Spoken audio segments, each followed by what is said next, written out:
தமிழ் சூழலில் தமிழ் சினிமாவில் இப்போ வந்துட்டுருக்கிற படங்களின் மத்தியில் மிக மிக முக்கியமான பகுத்தறிவு பேசக்கூடிய ஒரு படமாக இது இருக்குது அப்படிங்கிறது வந்து எனக்கு உண்மையிலே மகிழ்ச்சியாக இருக்குது.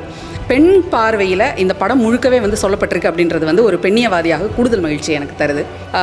நிறைய வரலாற்று சம்பவங்களை, வரலாற்று தரவுகளை இந்த படத்தில் வந்து எடுத்தாண்டிருக்கிறாங்க. நிறைய ரிசர்ச் பண்ணியிருக்காங்க. அந்த ரிசர்ச் வந்து படத்துடைய ஒவ்வொரு ஃப்ரேம்லையும் தெரியுது. இந்த படத்தில் வந்து நீங்கள் அமானுஷத்தை தேடுறீங்களா அப்படின்னா, அமானுஷத்தை தேடுறவங்களுக்கு அது அமானுஷத்தை கொடுக்குது.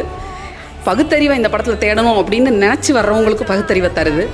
எதுவுமே இல்லாமல், எந்த முன்முடிவும் இல்லாமல் படத்தை ஓப்பன் ஹார்ட்டோடு பார்க்கணும், ஓப்பன் மைண்டோடு பார்க்கணும் அப்படின்னு வர்றவங்களுக்கு பகுத்தறிவை கொடுத்து அனுப்புது அப்படின்னு தான் நான் சொல்லணும். ஸோ எனக்கு இதில் ரொம்ப இன்ட்ரெஸ்டிங்காக எனக்கு பிடிச்ச விஷயங்கள் வந்து வேறு வேறு இடங்களில் இருந்து சின்ன சின்ன நாட்ஸை எடுத்துகிட்டு வந்து அதை எப்படி ரொம்ப அழகாக கோத்து ஒரு மாலையாக வந்து அந்த திரைக்கதையை சொல்கிறாங்க அப்படின்றது வந்து ரொம்ப பார்க்க ரொம்ப இன்ட்ரெஸ்டிங்கான ஒரு விஷயமா எனக்கு தோணுச்சு.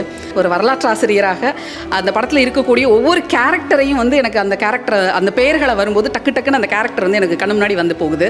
அந்த கேரக்டர்களோட தமிழ்நாட்டில் குறிப்பாக நம்ம மதராஸ் மாகாணம்னு சொல்கிற இந்த மதராஸ் மாகாணத்தில் ஒரு பெரிய ஃப்ரீ திங்கிங் சொசைட்டி எப்படி இருந்துச்சு, 1870s இங்கே இருந்த ஒரு பெரிய இயக்கம் எப்படி வந்து செயல்பட்டுச்சு, குறிப்பாக வந்து பெண் உரிமையை, பெண் கல்வியை அந்த இயக்கம் எப்படி முன்னெடுத்துச்சு அப்படிங்கிறத பற்றியெல்லாம் வந்து அதை செஞ்ச முன்னோடிகளை இந்த படம் வந்து நினைவு கூர்ந்திருக்கு.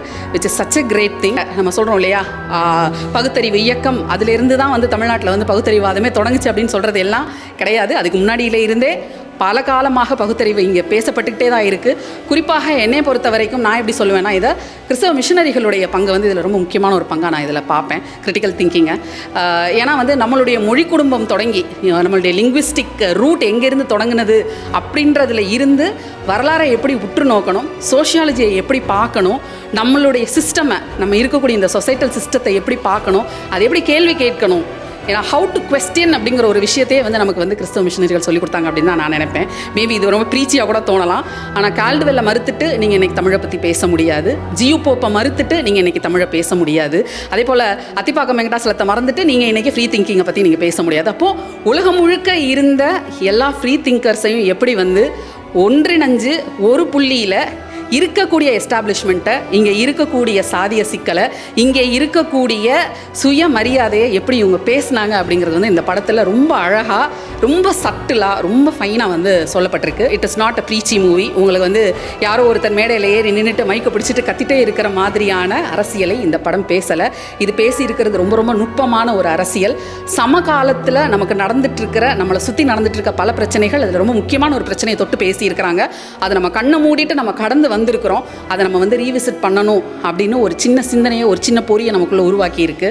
ஒரு pragmatic thinking, rationalism, critical thinking, இது எல்லாத்தையுமே நம்மளுடைய மைண்ட்ஸில் நமக்கு தூவிட்டு போன அந்த பெரியவங்களை வந்து கட்டாயமாக நம்ம நினச்சி பார்க்கணும்னு நினைக்கிறேன். Such a wonderful movie. Congrats to the whole team. Especially வந்து எனக்கு ரொம்ப பிடிச்சிருந்தது இப்போ அந்த கடைசியில் வந்து அந்த பாடல், விவேசினின்ற பாடல், அது லிரிக்ஸ் வந்து ரொம்ப பியூட்டிஃபுல்லாக இருக்குது. எப்போ பார்த்தாலும் வந்து அக்னி சிறகை எழுந்துவான்னு பொம்பளைங்களை பார்த்து பாடி நாங்களும் டயர்டாக இருக்கோம். புதுசாக எங்களுக்கு ஒரு ஆந்தம் கிடச்சிருக்கு அப்படிங்கிறது வந்து எனக்கு ரொம்ப சந்தோஷமாக இருக்குது. ஸோ பவன் தோழரும் சரி, கஜேந்திரன் தோழரும் சரி, ரெண்டு பேருமே இதுக்கு நிறையா வந்து ஒர்க் பண்ணியிருக்கிறாங்க. அது வந்து ஹோம்ஒர்க் அப்படின்னு ஒரு சின்ன சொல்ல வந்து நான் சுருக்க விரும்பலை.